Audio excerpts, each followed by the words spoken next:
সবথেকে বেশি গা জ্বালা করে এই রোশনাই সিরিয়ালটা দেখলি। নায়িকাকে শুধুমাত্র যেন রাখা হয়েছে সকলের লাথি জাটা খেতে, যে পারছে বাজিয়ে চলে যাচ্ছে। এই নায়িকার না আছে বোধ, না আছে বুদ্ধি। আরে ছোবল না মারতে পারিস, সময়ে সময়ে ফোসটা তো করবি নাকি? এই নায়িকার সে মুরদও নেই, শুধু একটা কাজ ভালো পারে, সেটা হলো কান্না। কান্না করতে দারুণ পারে। যে লিখেছে গল্পটা তাকেও ধন্যবাদ, একগাদা করে ভিলেন দিয়ে দেবে। আর তার মাঝে ভয়ে জুবুথুবু একটা নায়িকা। এরা কি অন্যান্য চ্যানেলের সিরিয়ালগুলো দেখেও শেখে না নাকি? বিশেষ করে নিমফুলের মতো। জানি সেটার মধ্যেও কিছু ফল্ট আছে তো, যেমন কৃষ্ণা, মৌমিতা, অয়ন, এদের পড়না এখনও জব্দ করতে পারিনি।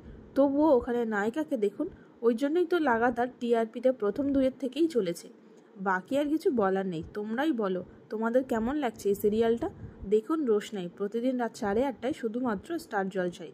এরকম সমস্ত আপডেট পেতে অবশ্যই আমাদের চ্যানেলটি সাবস্ক্রাইব করে নিও।